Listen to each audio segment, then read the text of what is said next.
வணக்கம். இது crime time. நான் நந்தா. மதுரை மாவட்டம் திருமங்கலம் அருகே நீர்பிடிப்பு பகுதியில் ஆக்கிரமிப்பு செய்து கட்டப்பட்டிருந்ததாக ஐயனார் கோவிலை ஜேசிபி இயந்திரத்தின் மூலம் இடித்து அதிகாரிகள் அப்புறப்படுத்தினர். 100க்கும் மேற்பட்ட போலீசாருக்கும் பொதுமக்களுக்கும் இடையே தள்ளுமுள்ளு ஏற்பட கலவர பூமியான சம்பவத்தின் பின்னணி என்ன?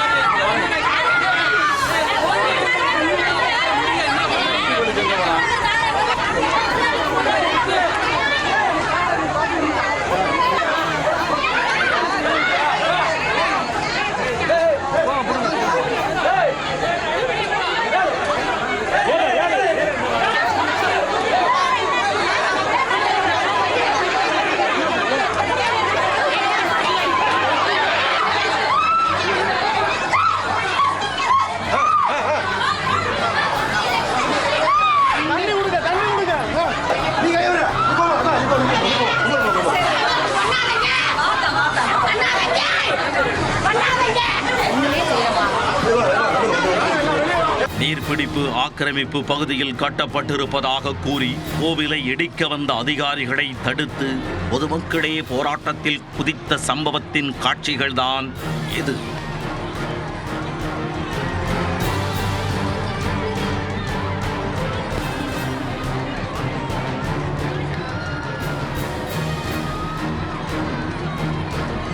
பெரும் பதற்றத்தை ஏற்படுத்திய சம்பவத்தின் முடிவில் நடந்தது என்ன?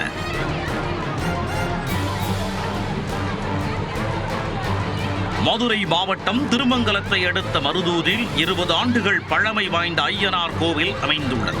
ஊருக்கு பொதுவாக அமைந்திருந்த இக்கோவில் நீர்நிலை ஆக்கிரமிப்பு பகுதியில் கட்டியிருப்பதாக கூறப்படுகிறது.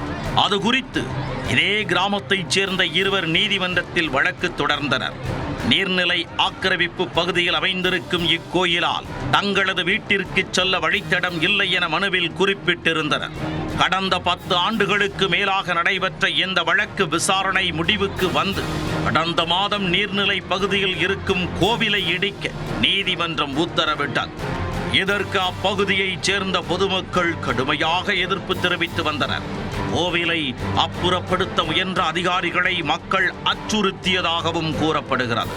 இந்த நிலையில் நீதிமன்ற உத்தரவின்படி ஆக்கிரமிப்பை அகற்ற 100க்கு மேற்பட்ட போலீசாருடன் அதிகாரிகள் கிராமத்தில் குவிந்தனர். அப்போது இந்த கிராமத்தைச் சேர்ந்த பெண்களும் ஆண்களும் கோவிலை சூழ்ந்து கொண்டு எதிர்ப்பு தெரிவித்தனர்.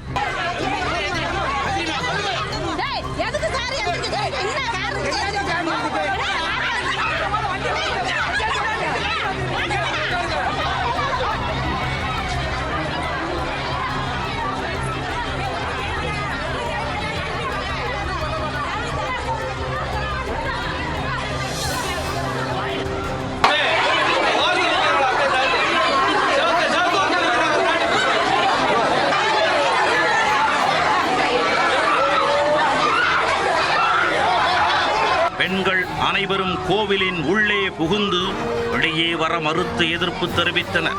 ஆண்கள், பள்ளி மாணவர்கள் என சிலர் கோவில் மேலே ஏறி மண்ணெண்ணெயை ஊற்றிக்கொண்டு தீ குளிக்க முயன்றனர்.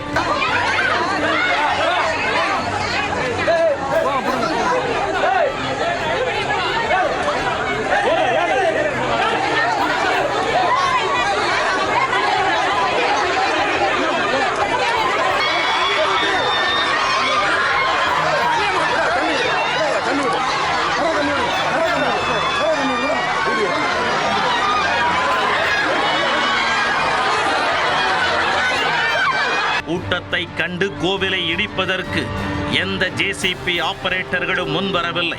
காலை 10 மணியில் இருந்து மதியம் 3 மணி வரையிலும் இதே போராட்டம்தான். மாலை 3 மணிக்கு மேல் நீண்ட போராட்டத்திற்கு பின் கோவிலின் உள்ளே இருந்த பெண்களை வெளியேற்றி ஜேசிபி இயந்திரம் மூலம் கோயிலை இடித்தனர்.